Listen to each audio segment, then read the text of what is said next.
Good morning mga ka-painters. Dito po tayo ngayon sa project namin sa Pag-asa sa Molino 5 mga ka-painters.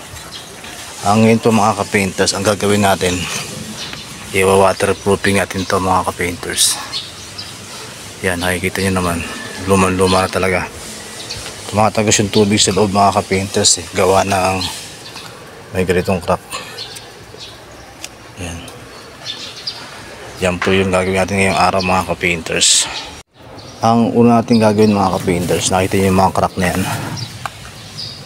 Lalakihan natin yung crack na yan mga ka-painters.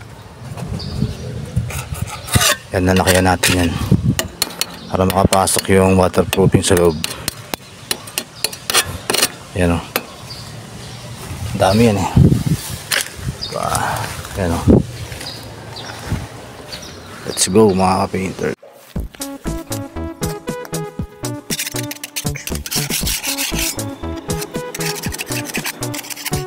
Happy is the perfect word to describe how I feel. When I'm with you, I'm at peace. I can let down my hair. We can be silly together. I don't have to.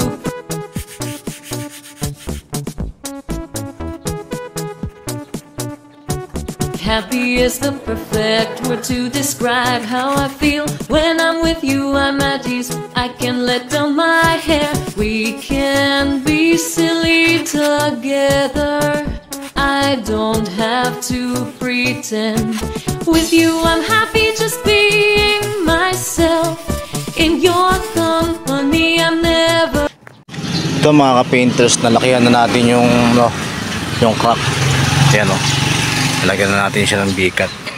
Ngayon po mga ka-painters, nalinis ko na rin yan at ready nating pwede nating i-waterproof mga ka-painters. Ito yung gagamitin natin na pang waterproofing mga ka-painters, itong Mondo na Flexi-Tight cementitious waterproofing system from Davis po yan mga ka-painters. Sa isang galon mga ka-painters, hinahaluan po yan ng 6 kilos na semento mga ka-painters. Pwede tayong gumamit yan ng roller na number 3 saka ng paintbrush mga ka-painters. Yan, nakita naman po. Ito mga ka-painters, magsisimula na po tayo maghalo ng flexiban mga ka-painters. Bali pinter lang po itong haluin ko mga ka-painters para hindi masayang. Siguro nasa 1 litro lang po itong haluin ko mga ka-painters. Sa 1 litro na na Flexi-Tight, siguro hinuluan ko lang siya ng 1.5 kilo na na Portland cement mga ka-painters.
Sakto na po mga painters, nakapag waterproofing na po tayo dito sa labas. Yan. Sa kabila. Ilagyan din natin yung baba para sureball. Dodoblehan pa natin ang mga ka-painters maya. First coat pa lang po yan. Dodoblehan pa natin. Yan. Okay mga painters, maraming salamat mga ka-painters. Sa mga hindi pa subscribe ng aking YouTube channel, please subscribe Gary Construct TV para update kayo sa mga bagong video ko na nilalabas about painting works and basic knowledge, construction technique mga painters. And please follow my FB account Gary Construct Painters. Maraming salamat mga ka-painters.